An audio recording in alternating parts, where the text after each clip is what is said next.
வணக்கம். நான் உங்கள் அன்பான சயின்டிஃபிக் வேதிக் அஸ்ட்ராலஜர் அஸ்ட்ரோரஞ்சி பேசுகிறேன். நல்லது நினைப்போம், நல்லதே நடக்கும். தொடர்ந்து நம்மளுடைய வீடியோஸ் அறிவியல் சார்ந்த ஜோதிட கருத்துக்களை பார்த்து கொண்டிருப்பீங்க நம்புகிறேன்.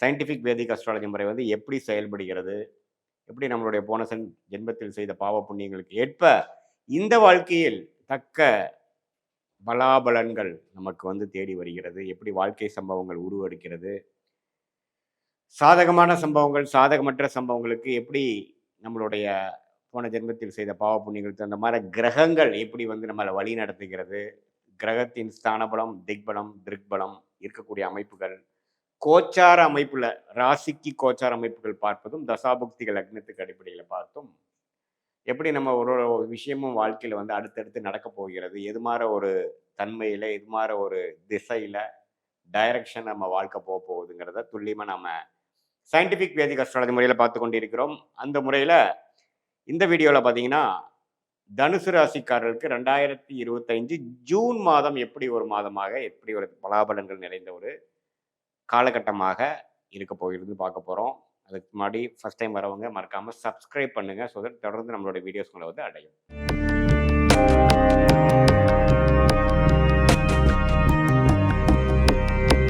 பார்த்தீங்கன்னா தனுசு ராசி 2025 ஜூன் மாதம் பிறக்கும் பொழுது மிகப்பெரிய 2-3 பயிற்சிகள் முடிந்துதான் வந்து ஜூன் மாதம் பிறக்குது.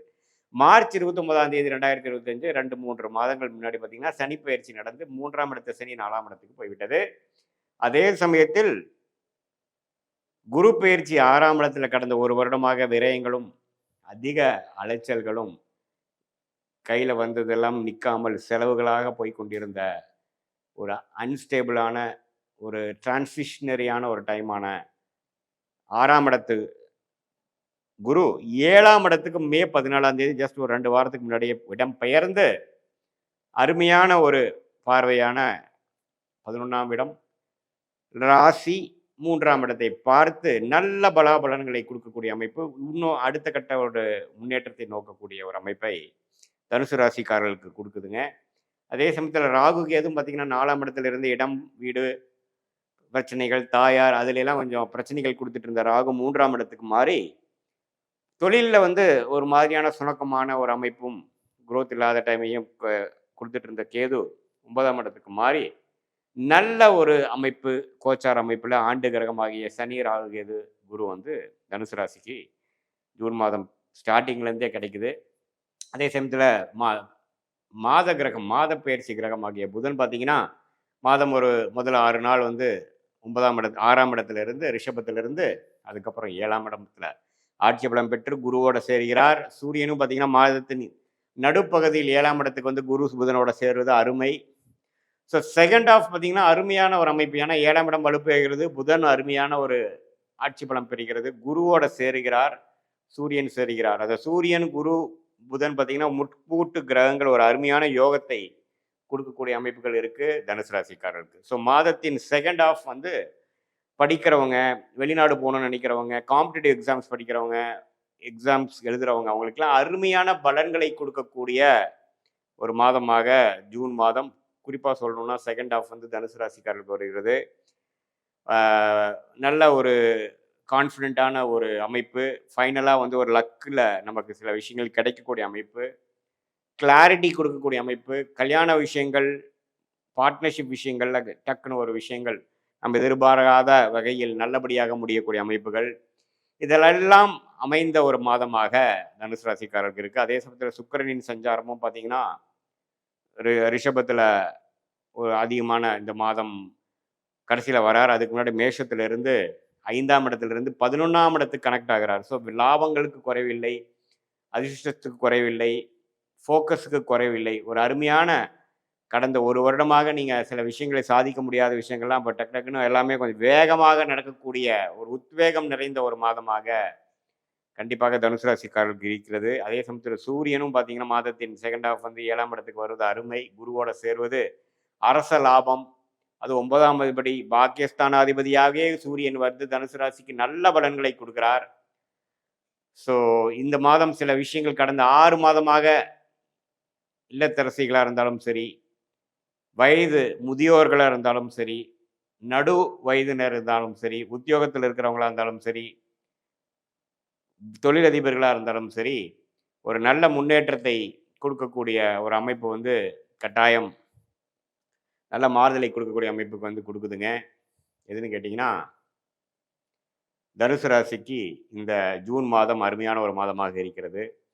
அதே சமயத்தில இது வந்து பார்த்தீங்கன்னா, செவ்வாய்ங்கிற கிரகம் ராஜயோகாதிபதி 7ஆம் இடத்திலிருந்து மாதத்தின் முதல் வாரமே பார்த்தீங்கன்னா, 8ஆம் இடத்துக்கு வந்து கொஞ்சம் இடம் மாறுவது, குழந்தைகளுக்காக சில விஷயங்கள் நம்ம செய்வது, உடல் உபாதை பெறுவது. இப்போ கொஞ்சம் கேஸ்ட்ரிக் ப்ராப்ளம், சூடான நம்ப டைஜஸ்ட் பண்ண முடியாத சில உணவுகளை சாப்பிடும் பொழுது சில பிரச்சனைகள், வயிறு கோளாறுகள், ஆ பெண்களுக்கு பார்த்தீங்கன்னா, மாதவிடாய் அது மாரி விஷயத்தில கொஞ்சம் ஜாக்கிரதையா இருக்க வேண்டியது, உடலை பார்த்துக்கக்கூடிய விஷயங்கள் இருக்கு. டிராவலிங் பண்றப்பவும் கொஞ்சம் பார்த்துக்கக்கூடிய அமைப்புகள். ஏன்னா, செவ்வாய் வந்து நீச்சம் பெற்று 8ஆம் இடத்துக்கு மாதத்தின் முதல் வாரத்தில வர்றது. அது ஒரு மட்டும் கவனமா இருக்கக்கூடிய அமைப்புகள் தேவைப்படுகிறது தனுசு ராசிக்காரருக்கு. மத்தபடி பார்க்கும் பொழுது, எல்லா அமைப்புகளும் ஆண்டு கிரகத்தோட அமைப்புகளும், மாத கிரகத்தின் அமைப்புகளும் எல்லாமே தனுசு ராசிக்கு ஒரு சாதகமான, உத்வேகமான அடுத்த கட்ட வாழ்க்கை முன்னேற்றத்தை நோக்கி செல்லக்கூடிய ஒரு அற்புதமான ஒரு மாதமாக குறிப்பா சொல்லப்போனா, செகண்ட் ஹால்ஃப் வந்து தனுசு ராசிக்கு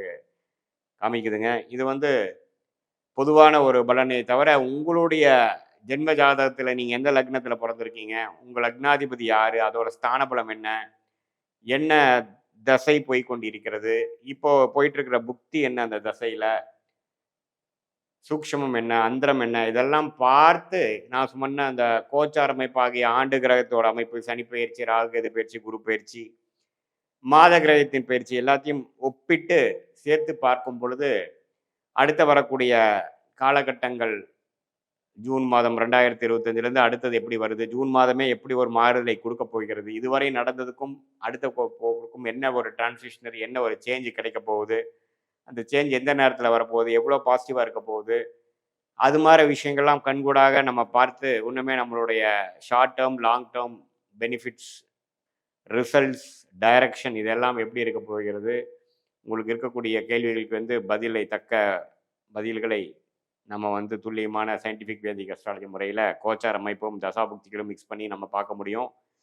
இப்போ போயிட்டு இருக்கக்கூடிய உங்களுடைய தசைகள்லாம் மிகவும் சிறப்பான தசைகளா இருக்கும் பொழுது, நாம் சொன்ன கோச்சார இந்த ஜூன் மாத பலன்கள் தனுசு ராசிக்கு கொஞ்சம் கூடுதலாவும், நல்ல நன்மைகளை குடுக்குற மாரியும், கொஞ்சம் தசாபுக்திகள் சிறப்பின்றி போய்க் கொண்டிருக்கும் பட்சத்தில், இப்போ நம்ம சொல்லிட்டு இருந்த தனுசு ராசி பலன்கள் வந்து கொஞ்சம் சாதகமான பலன்கள் குறைவாவும், சாதகமற்ற பலன்கள் அதிகமாவும் இருக்குங்கிறத நீங்க பொதுவா எடுத்துக்கணும். இது பொது பலனே தனுசு ராசிக்குங்கிறது தெரிஞ்சுக்கணும்.